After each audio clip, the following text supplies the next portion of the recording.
Safety.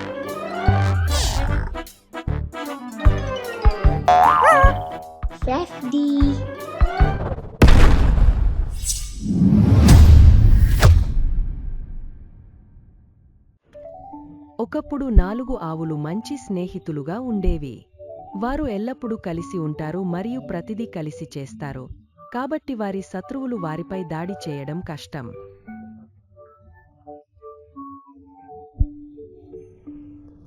సింహం యొక్క ఆహారంలో మిగిలిపోయిన వాటిని తింటూ జీవించే ఒక నక్క ఉంది, మరియు తనకు తగనంతగా లభించలేదు.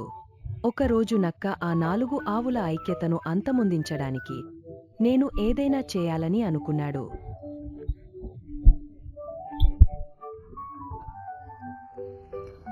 ఒకరోజు ఆవులు విడిపోయినప్పుడు ఒక ఆవు దగ్గరికి వెళ్ళి, మీ ముగ్గురు స్నేహితులు మిమ్మల్ని వదిలేయాలని నిర్ణయించుకున్నారని, వారు చాలా ధాన్యాలు తినడానికి సమీపంలోని గుహకు వెళ్లారని మీకు తెలుసా?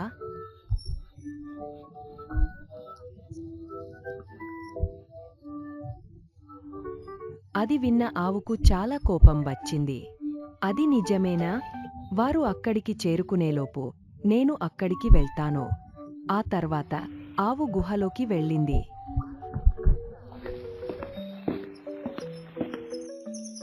కాని గుహ లోపల ఒక సింహం కూర్చుని ఆవును చంపే అవకాశం కోసం ఎదురు చూస్తోంది. అతను విందు చేయాలనుకున్నాడు. సింహం ఆవుపైకి దూసుకొచ్చి ఆవును చంపింది.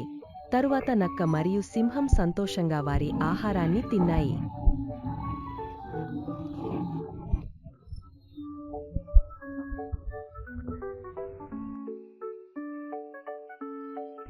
కథలోని నీతి ఏమిటి? కోపంతో తీసుకున్న నిర్ణయం బాగా ఆలోచించి తీసుకున్న నిర్ణయం కాదు, కాబట్టి కోపంతో ఎప్పుడూ నిర్ణయం తీసుకోకపోవడమే కథలోని నీతి.